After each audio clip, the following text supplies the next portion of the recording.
자, 오늘 설교 제목은 믿음의 모험입니다. 이렇게 기지개 켰는데도 좋으시는 분이 있으면 안 됩니다. 예. 사실 설교를 준비할 때 제목부터 정하고 시작했습니다. 상당히 좀 어려웠습니다. 왜 그러냐면은 두 개의 제목이 왔다 갔다 했기 때문이죠. 어떤 제목이었냐면 처음에 제목은 오늘 제목은 이제 믿음의 모험이죠. 믿음의 모험인데 처음 정했던 제목은 능하신 말씀입니다. 그래서 처음에 이 말씀하면 참 좋겠다 싶었는데 나중에 더 좋은 제목이 생각났어요. 믿음의 모험이라는 제목이 생각나서 이거 어떻게 할까 둘 사이에 이제 생각하다가 최종적으로 결정을 냈습니다. 믿음의 모험, 이게 더 많은 얘기를 할 수 있을 것 같아서요. 예, 믿음의 모험입니다. 근데 믿음의 모험을 라고 제목을 정하면서 두 개의 그 찬양시가 이 제목을 정하는 데 영향을 미쳤습니다. 첫 번째 가사는요, 첫 번째 찬양은 그 가사를 지으신 분이 김명식 씨이고 또 김도현 씨가 곡을 붙인 믿음의 모험이라는 찬양입니다. 제가 한번 읽어 드리겠습니다. 아무도 이해 못하는 무모한 것도 같은 모든 것을 보이지 않는 그분의 손길에 다 맡기면 눈앞에 있던 가능성들도 내겐 환상이 되고 새롭게 보일 주님 계획들로 나는 기대 가득하네. 주님과 함께하는 믿음의 모험, 어디를 가든지 주만 바라는 것, 주님과 함께하는 믿음의 모험, 내 모든 것 포기하고 주님 주신 소망 키워가는 것, 나를 부르시고 내 눈을 열어 주님 손 안에 있는 내 삶 나로 보게 하시니 내가 세웠던 수많은 계획들 이제 사라져가고 새롭게 보일 주님 계획들로 나는 기대 가득하네. 때론 벼랑 끝에 선 것 같은 날이라도 용기를 잃지 않고 날 받아주실 그분을 기대하며 모든 것을 믿는 믿음으로 사랑에 날 내어 던지네 라는 가사입니다. 어때 마음에 와닿습니까? 사실 세상을 살아간다는 것은 그렇게 쉽지만 않고 만만치 않습니다. 세상살이가 어떻다고 할까요? 지뢰밭 같다고 할까요? 지뢰밭 같습니다. 언제 터질지 모르는 그 지뢰와 같은 불안함이 우리들 마음속에 한켠에 있는 것이죠. 인간이 겪게 되는 그 생로병사의 당연함 속에서 무엇이 있느냐? 희노애락도 있고 그 가운데 또 화복이 있는 것입니다. 좋은 일만 있으면 좋겠죠. 그렇지만 어디 좋은 일만 있습니까? 그렇지 않다는 것입니다. 싫어하는 일들을 내가 해야 할 때가 있고 또 겪고 싶지 않은 일들을 내가 겪어야만 할 때가 있는 것입니다. 또 때론 내게는 없을 것 같은 기가 막힌 일들도 나를 찾아와 주기도 합니다. 다른 사람들의 일로만 여겨졌던 그 일들, 내가 전혀 관심을 갖지 않았던 것들, 너무나도 드라마틱한 일들이 어느 순간 나의 코앞에 다가와 있음을 깨닫는 것입니다. 이럴 땐 참으로 당혹스럽습니다. 그러나 그것이 인생이라는 것이죠. 그러나 우리 그리스도인들에게는 이런 인생을 헤쳐나갈 믿음이 있습니다. 주님께 내 모든 인생을 맡겨드리고 오직 말씀과 오직 기도로서 결단하는 믿음이 우리 한 사람 한 사람에게 있는 줄 믿습니다. 믿음이란 찬양 가사처럼 보이지는 않지만 그분의 손길이 내게 있음을 믿는 것입니다. 믿음이란 주님의 손 안에 내 삶이 보장되어 있음을 볼 수 있는 눈입니다. 믿음이란 날 받아주실 주님을 기대하며 벼랑 끝에서도 용기를 잃지 않는 것이죠. 믿음이란 내가 세웠던 그 모든 계획들이 수포로 돌아가도 나를 새롭게 하실 주님의 계획들로 나를 채워가는 일입니다. 믿음이란 어디를 가든지 주님을 소망하고 그분과 함께, 혼자가 아니라 함께 동행하는 것이죠. 믿음이란 그분의 사랑에 나를 맡기고 내어 던지는 일인 줄 믿습니다. 사실 믿음이란 주 하나님의 그 모든 것을 믿는 것입니다. 그래서 우리는 이런 믿음을 가지고서 세상에 직면하고 또 세상과 싸워가는 그런 믿음의 모험을 하는 것이죠. 이런 믿음이 우리 속에 내재되어 있기 때문에 그 믿음 가지고 세상과 싸워 이기는 그런 모험을 할 수 있는 것입니다. 하지만 세상 사람들이 보기에는 이런 믿음이라는 것이 어떻게 보이겠습니까? 아무 쓰잘데없는 모래상과 같이 보이지 않을까요? 한번 살짝 건드리면 모래성은 어떻습니까? 건드리면 푹 하고 꺼지게 되죠. 열심히 만들었는데 열심히 모양을 갖춰서 만들었는데 그것이 살짝 건드리기만 해도 쓰러진다는 것입니다. 그것이 모래성입니다. 이 모래성은 하루를 버텨내기가 어렵죠. 모래의 물기가 마르면 어떻게 됩니까? 푸석해지고 또 마른 모래는 바람이 불면 그 모양이 금방 흐트러집니다. 만일 모래성을 세운 것이 바닷가라면 밀물에 의해서 흔적도 없이 사라져 버릴 것입니다. 옆에서 지키지 않는다면 혹 지나간 사람들이 보지 못하고 지나가다가 건드려서 무참히 밟혀질 것입니다. 그러니 모래성을 쌓는 것은 단지 소망을 담는 것뿐이지 그 소망이 실제일 수 없다는 것입니다. 꿈은 꿈이고 현실은 현실인데 이 둘의 조화가 너무나 억지이고 또 어리석어 보이는 것입니다. 그렇습니다. 세상 사람들이 그 시각으로 믿는 사람들을 볼 때는 이럴 수가 있다는 것이죠. 기독교인들은 참으로 어리숙하다, 모래성을 쌓는 것 같다라고 생각할 수도 있는 것입니다. 그러나 그렇습니까? 그렇지 않습니다. 그들은 왜 그런 생각을 하느냐? 믿음의 모험을 떠나보지 않았기 때문이죠. 믿음의 모험이 얼마나 신나는 일인지를 모르기 때문에 그런 말을 하는 것입니다. 한 번도 경험해 보지 않았으니 그런 것을 보면서 이 신앙인들을 그런 모습을 보면서 같은 마음을 가질 수가 없는 것입니다. 부정적인 시각밖에 없겠지요. 그들은 기독교인들이 모래성만 쌓고만 있다 믿는 것입니다. 하지만 여러분, 우리는 모래성을 쌓고 있지 않습니다. 혹시 여러분 가운데 모래성을 쌓고 있다, 나의 믿음은 모래성이다 라고 생각하는 사람이 있습니까? 없을 거라 생각합니다. 그런 생각을 가지고 있다면 애초에 신앙생활을 하기도 힘들었을 것이고 또 교회에 오래 다닐 수도 없었을 것이라 생각합니다. 여러분, 믿음을 동반한 신앙생활이란 제가 보기엔 모래성이 아닙니다. 그게 아니라 몇백 년간 지어졌으면서도 아직까지 지어지고 있는 대성당과 같은 개념이라고 생각합니다. 대성당 아시죠? 지난번에 목사님께서 수요일 날 강의를 하실 때 대성당을 보여주셨습니다. 얼마나 큽니까? 웅장하고 화려하고, 그렇죠? 그런 대성당을 짓는 것과 같은 믿음이 우리에게 있다는 것입니다. 참으로 신나는 일입니다. 내가 모래성이 아니라 대성당을 짓고 있다고 생각해 보십시오. 얼마나 신나는 일입니까? 의미가 있겠죠. 종교개혁 시간에 우리가 이제 대성당을 한번 봤는데 이 대성당은 몇백 년을 걸쳐서 지어졌지만 아직도 지어지고 있다는 것입니다.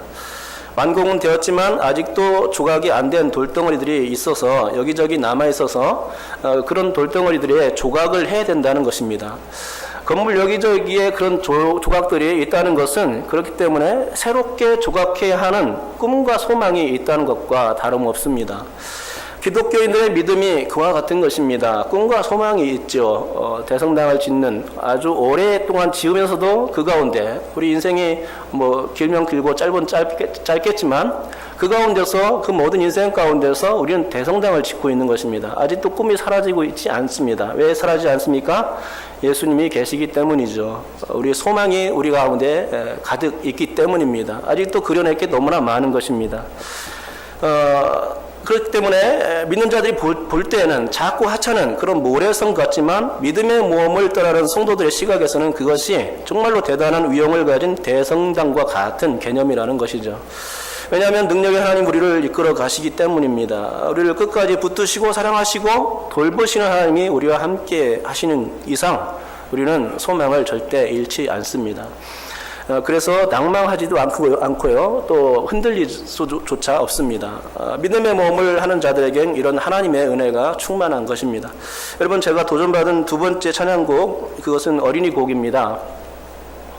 이 노래의 제목 역시 믿음의 모험입니다. 2014년 어린이 여름 성경학교 때의 율동곡으로 사용된 곡인데 가사가 주는 메시지가 있기 때문에 제가 한번 더 여러분께 들려드리겠습니다. 한번 들어보시기 바랍니다.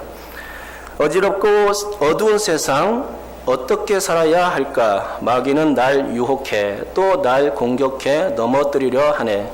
화려하고 멋진 세상 욕심 따라 살라지만 그럴 수는 없죠. 우린 주님의 택하신 백성 되었으니 떠나자. 믿음의 모험 말씀 따라 달려가자. 주님 우리와 함께 계시니 세상에 두려워할 것 없도다. 떠나자. 믿음의 모험 기도하며 헤쳐가자. 하나님 우리와 함께 하시니 믿음으로 달려가리라. 라는 가사입니다. 참 좋죠. 믿음의 몸을 떠나야 되는데 말씀으로 따라가야 되고 또 믿음의 몸을 떠나가야 되는데 기도로 따라가야 된다라는 메시지가 들어가 있습니다. 가사의 시작은 이렇습니다. 어지럽고 어두운 세상 어떻게 살아가야 할까? 이 가사만 생각하면 어떻습니까? 참으로 암울하죠. 정말 힘듭니다. 너무나 암울한데 꼭 절망을 심어주는 사탄의 음성을 듣는 것 같습니다. 믿는 사람들을 공격해 넘어뜨리는 사탄의 목소리를 듣는 것 같죠. 그러나 가사 중간쯤에 이런 말이 있습니다. 그럴 수는 없죠 라고 고백하는 것입니다. 그럴 수는 없죠. 당차게 거부합니다. 아닌 건 아니라고 말하는 당찬 믿음, 사탄의 소리에 귀를 기울이지 않고 당차게 거부하는 믿음, 그게 우리가 필요한 믿음이 아닐까요? 우리는 주님의 선택된 백성이니까 그렇다는 것입니다. 사실 성도는 주님의 음성을 듣는 사람입니다. 결코 사탄의 음성을 듣는 무리가 아닙니다. 그래서 성도들은 믿음의 모험을 말씀으로 시작해야 하고 또 그래서 주님의 음성을 듣는 기도로서 시작해야 합니다. 날 넘어뜨리는 사단과의 인생의 격한 전투장에서 말씀과 기도로 승리해야 되는 줄 믿습니다. 본문 37절과 38절 우리 한번 같이 먼저 읽도록 하겠습니다. 한번 읽겠습니다. 시작. 대저 하나님의 모든 말씀은 능하지 못하심이 없느니라. 마리아가 이르되 주의 여종이오니 말씀대로 내게 이루어지다 하매 천사가 떠나가니라. 아멘. 37절은 천사의 이야기입니다. 그리고 38절은 마리아의 이야기죠. 천사가 하나님의 말씀이 능하지 못하심이 없다라고 이렇게 운을 띄우니까 마리아는 어떻게 받습니까?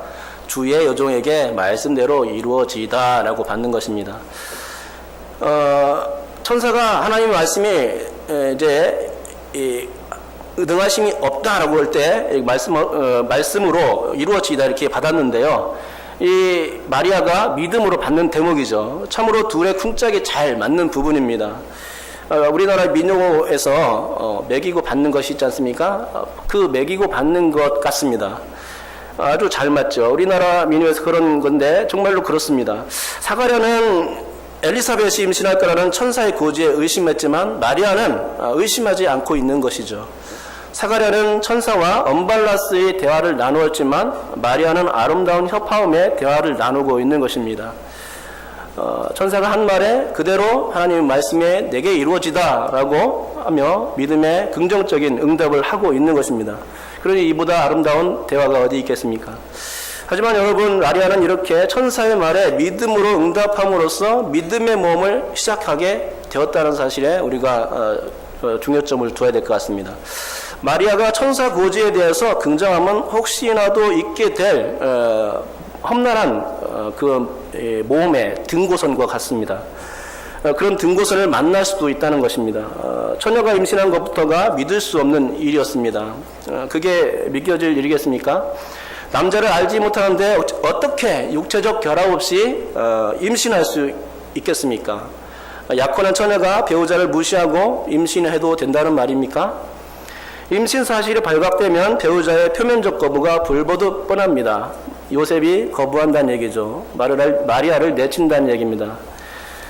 한번 거절당하면 평생 혼자 살아야 할 수도 있습니다. 그런데 어찌 군소리를 안 낼 수가 있는 것이죠. 더군다나 약혼한 처녀가 임신한 것은 신명기 율법의 정면으로 어기는 일인데 임신이 어찌 가능한 일이겠습니까? 자칫하면 간음죄에 의하여 사형이란 극형을 받을 수도 있는데 천사의 말을 어찌 따른단 말입니까? 이 모든 게 믿음의 모험을 떠나기에는 아주 역부족인 사실이었습니다. 여러분, 믿음이란 그래서 결단 없이는 되지 않는 일입니다. 결단을 해야 됩니다. 결단이 있어야 믿음의 모험이라는 말을 사실 붙일 수 있는 것입니다.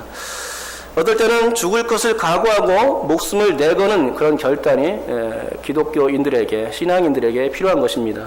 마리아가 지금 그런 상황입니다. 천사는 쉽게 말을 했지만 마리아는 절대로 쉽게 받아들일 수 있는 그런 상황이 아닌 것입니다. 천사는 마리아를 안심시키면서 말했지만 마리아는 안심할 상황이 아니었습니다. 천사는 하나님의 은혜를 받은 자라고 축혀 세웠지만 마리아는 정말 하나님의 은혜를 받았는지 의구심만 들 상황이었습니다. 천사는 지극히 높으신 하나님의 능력이 너를 덮으면 임신할 거라 했지만 그런 모든 일련의 과정이 두렵기만 할 따름이었습니다. 나를 통해서 지극히 높으신 하나님의 아들이자 야곱을 영원히 다스릴 왕을 낳을 거라는데 그 일은 너무나도 큰 일이었고 또 그 일은 너무나도 큰 부담이 되는 일이었던 것이죠. 그런데 가만히 보면 마리아는 이런 엄청난 수태고지의 전갈 앞에서 차분한 모습을 보입니다. 26절부터 38절까지는 천사가 마리아를 만나는 과정인데 가만히 보면 마리아는 말을 아끼는 것을 볼 수 있습니다. 이런 인사가 어찌함인가, 이건 말이 아니고 마음속 생각이죠. 이 마음속 생각 한 번이 있었고 또 두 번의 짧은 말만 있었을 뿐입니다. 그것에 비하면 천사는 많은 말을 하고 있는 것입니다. 마리아가 한 말은 이것입니다. 남자를 알지 못하는데 어찌 이런 일이 있으리까 라는 말이었고 또 하나는 주의 여종이오니 말씀대로 내게 이루어지이다 라는 이 말씀 두 개뿐이었습니다. 머릿속 계산이 빠른 사람이라면 천사의 말을 듣는 것보다는 자기 말을 훨씬 더 많이 했을 것 같은데 마리아는 그렇지 않습니다. 이런 모습을 통해서 마리아의 순수하고 청순한 그런 때묻지 않은 모습을 보는 것 같습니다. 그러나 이 한 번의 생각과 두 번의 말로써 마리아의 믿음이 어떤 것인가를 확인하는 것은 크게 어렵지 않다고 봅니다. 여러분께서 이 마리아의 이 말을 통해서 마리아의 믿음이 이렇구나 하는 것을 깨달았으면 좋겠습니다. 우선 29절에서 마리아는 천사의 방문과 인사에 대하여 놀랐다고 말하고 있고 또 그에 대하여 생각했다라고 합니다. 놀랐다는 것은 헬라어 상으로 볼 때에 깊은 혼돈과 마음의 심각한 불안 증세라고 이제 해석한 주석을 봤는데 정말 그랬을 겁니다. 이렇게 놀람과 불안의 심리적 상태에서 마리아는 첫 번째 입술을 엽니다. 두렵고 놀랐기 때문에 천사의 말이 다 어리둥절하게 들려졌을 그런 상황에서이죠. 그러나 그녀는 차분했으며 천사의 말이 이해가 되지 않았을 때 자신의 의문 한 가지를 던지게 됩니다. 그것은 임신의 방법입니다. 마리아 딸이는 임신이란 남자를 알아야 되는 것이었습니다. 남자를 알아야 된다는 것은 얼굴을 보고 안다는 것이 아니라 육체적 관계를 가져야 된다는 것이죠. 그래야만 임신할 수 있다는 것이었습니다. 천사는 이에 대해서 어떻게 얘기합니까? 지극히 높으신 이의 능력이 너를 덮으면 가능하다라고 전해줍니다. 또한 지금까지 늑도로 아기를 못 낳던 너희 친척 엘리사벳이 지금 임신했다. 그것을 전해주고 있습니다. 또 마지막 말씀은 하나님의 모든 말씀은 능하지 못하심이 없다라는 메시지를 이제 던져주고 있는 것이죠. 이제 이 천사의 말이 다 끝났습니다. 끝나고 마리아는 이렇게 대답합니다. 주의 여종이오니 말씀대로 내게 이루어지이다. 아멘. 사실 이 고백이 우리에게 있어야 됩니다. 마리아에게서 배울 것은 바로 이 믿음입니다. 바로 이 부분이 마리아의 믿음을 볼 수 있는 부분인데요. 이 말을 하기 전에 마리아는 논란과 생각과 탐색과 의문과 질문과 모든 정리가 필요했던 상황이었습니다. 그러나 그 모든 것들을 뒤로하고 결론적인 대답은 하나였다는 것입니다. 무엇입니까? 자신을 주의 여종이라 고백하고 있는 것입니다. 종이라는 말을 아시죠? 헬라어로는 둘로스입니다. 둘로스인데 주인을 뜻하는 퀴리오스라는 말과 정반대의 말입니다. 그러니까 종은 주인과 정반대의 상반된 위치에 있다는 것이고 그러다 보니 종은 주인의 말을 듣는 입장이며 또 그것을 따르는 입장이라는 것을 밝힌 것입니다. 종이 주인을 거스를 수가 없고 종이 자신의 발언을 하나라도 내세울 권한이 없다고 고백하고 있는 것이죠. 오직 종은 예만 있을 뿐이고 또 아니오가 있을 수 없다라고 지금 마리아가 고백하고 있는 것입니다. 더군다나 자신은 남종도 아닙니다. 당시에는 남존여비가 아주 심했던 상황이었죠. 남종도 아니라 여종이었습니다. 아주 가치가 없는 사람으로 여겨졌던 것입니다. 그런데 자신을 여종이라고 말하고 있는 것입니다. 그러니까 이 말을 했다는 것은 두말할 필요도 없다는 것이죠. 하나님의 말씀대로 되라는 얘기입니다. 그러니 자신이 지금 느끼고 있는 그 모든 생각과 불안과 염려를 이제 뒤로 할 수 있다는 것입니다.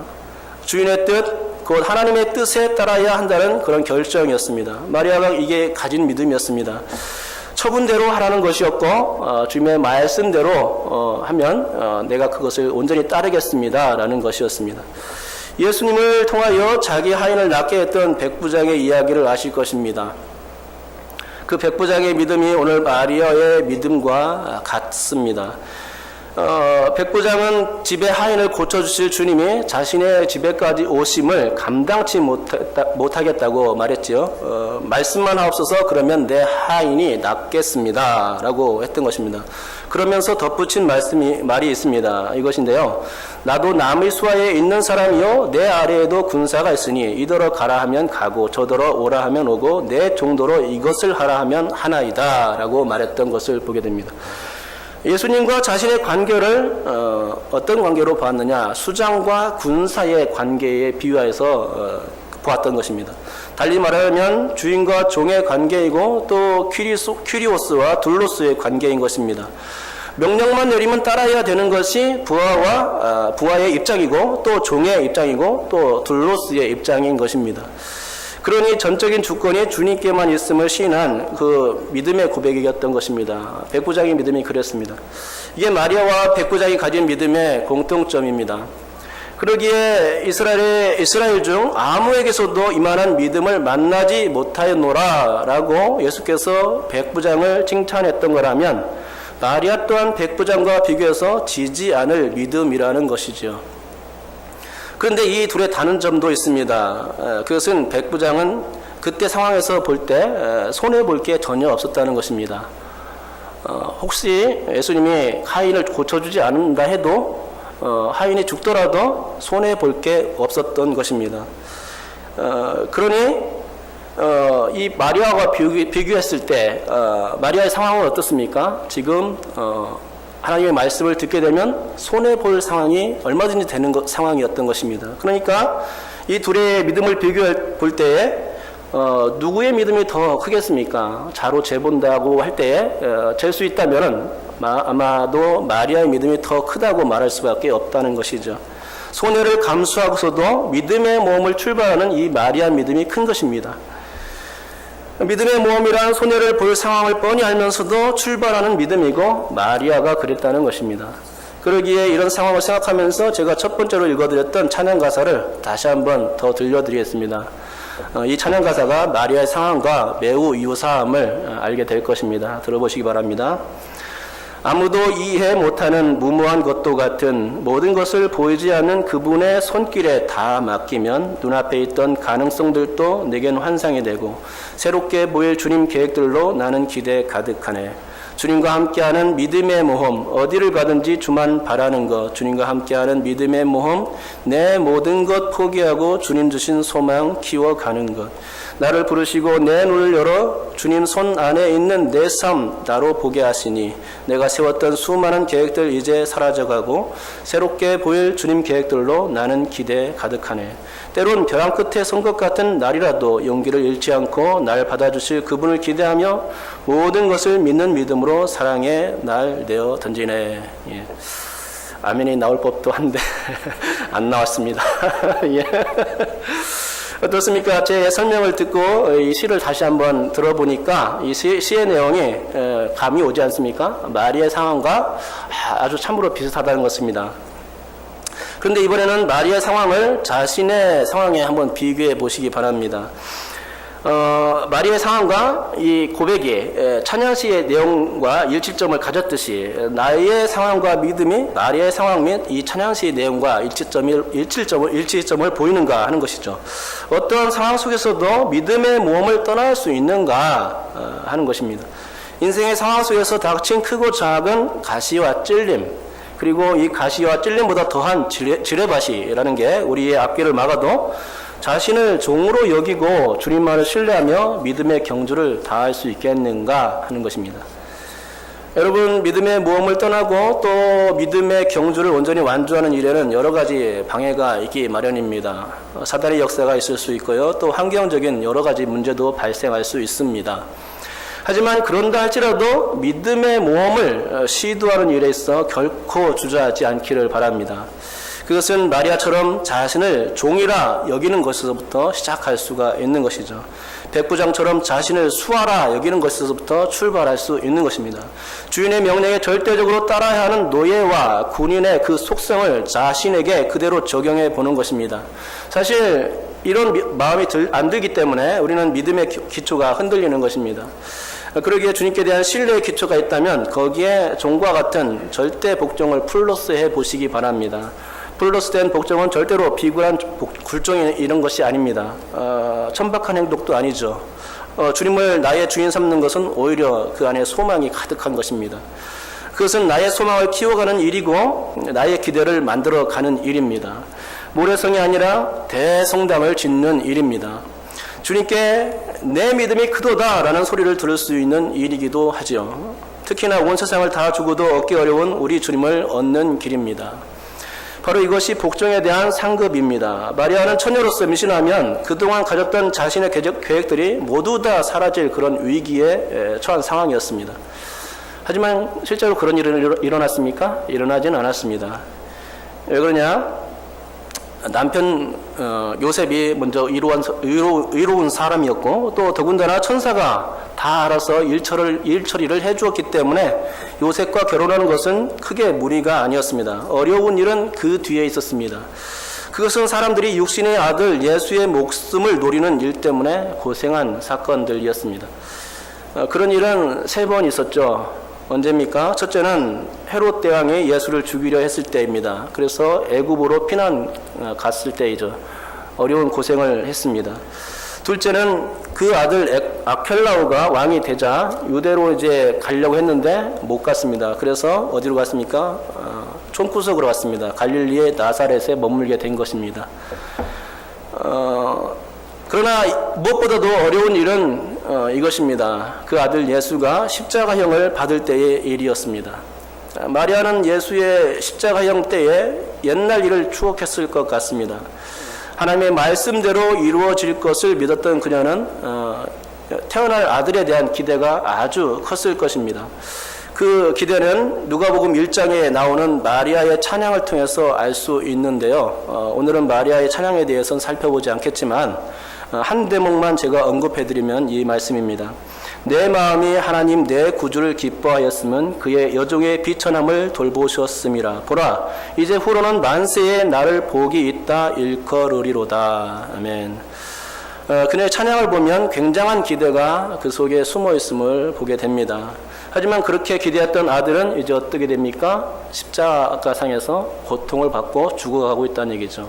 그리고 결국 죽게 되었습니다. 아들이 죽게 되면, 육신의 아들이 죽게 되면 어떻습니까? 피눈물을 나죠. 찢어지는 아픔이 그 가운데 있습니다. 모든 꿈과 기대와 소망이 완전히 박살나고 무너지는 것 같습니다. 아마도 마리아가 그랬을 것 같습니다. 그러면 결국 마리아의 신앙이, 그녀의 믿음이, 모험이 모래성을 짓다만 허망한 꿈과 같이 끝난 것입니까? 그렇지 않다는 것입니다. 하나님은 기대를 외면하지 않으셨습니다. 예수께서 다시 살아나신 것입니다. 천사가 하나님의 말씀은 능하지 못하심이 없다고 했던 그대로 이루어진 것이죠. 마리아의 그 모든 믿음의 모험도 틀린 것이 아니었음이 예수의 부활로 인해서 증명되었던 것입니다. 주님의 부활이 그간의 모든 것을 확실하게 만들어주는 이런 사건이 된 것입니다. 그렇습니다. 우리가 믿음의 모험을 떠나는 것은 세상 사람들에게는 너무나도 무모한 일처럼 보입니다. 하지만 우리는 내세의 영원한 삶이 있다고 믿는 사람들이고 또 구원을 절대로 의심치 않습니다. 그리고 이런 우리의 믿음은 절대로 모래성같이 끝나지 않을 것입니다. 대성장을 짓는 일과 같기에 아직도 소망을 써나가며 또 기대할 수가 있는 것이죠. 당연히 믿음의 모험도 언제든 떠날 수 있습니다. 많은 사람들이 믿음의 모험 때문에 순교를 당했는데 그런 일들을 우리 또한 감당해낼 수 있다는 것입니다. 그러므로 믿음의 온전한 경주를 다하기 위해서 충직한 종이 되어보시기 바랍니다. 그래야만 믿음의 모험을 떠나는 일이 크게 두렵지 않을 것입니다. 주님, 나에게 찾아와 주시고 주님 내게 말씀하여 주시옵소서. 내가 모든 말씀을 따르겠습니다. 내가 남종 여종이 되어서 주님의 명령을 따르겠습니다. 내게 이루어 주옵소서. 말씀대로 하여 주옵소서. 라는 믿음의 그 결단과 믿음의 모험을 떠나고자 하는 그 마음이 여러분 가운데 충만하시고, 또 그런 믿음은, 그런 모험은 결코 패배로 끝나는 것이 아니라 승리로 끝난다는 것을 사실을 믿고 나아갈 수 있기를 바랍니다. 우리 가운데 주님의 은혜가 충만하고 항상 승리 가운데로 이끌어 주시는 주님의 은혜가 있을 줄 믿습니다. 기도하겠습니다. 하나님 아버지 감사합니다. 오늘 또 주님 귀한 말씀을 우리에게 전해 주셨습니다. 하나님 아버지, 마리아의 믿음이 크구나, 백부장의 믿음보다 오히려 더 큰 믿음이었을 수 있구나라는 것을 생각해 봅니다. 하나님 아버지, 우리는 큰 믿음을 가진 자들을 배울 필요가 있겠지요. 주님, 우리가 마리아의 믿음을 본받을 수 있도록 인도하여 주시옵소서. 나는 여종이다. 그러니 절대로 명령에 복종해야 한다. 충성을 다해야 한다. 이런 믿음이 우리 가운데 있게 도와주옵소서. 그것은 모래성을 쌓는 것이 아닙니다. 대성당을 짓는 일과 같죠. 소망이 가득한 일입니다. 주님께서 승리로 우리를 결국 이끄실 것이기 때문에 우리는 낭망할 수 없는 것입니다. 우리가 믿음의 모험을 이제부터 떠날 수 있게 도와주시옵시고 주님의 사람 되게 하여 주시옵소서. 우리의 주님의 사람으로 단단하게 세워주시옵시고 이 세상을 믿음으로 걸어나갈 수도 인도하여 주시옵소서. 감사드리며 예수님의 이름으로 기도드립니다. 아멘.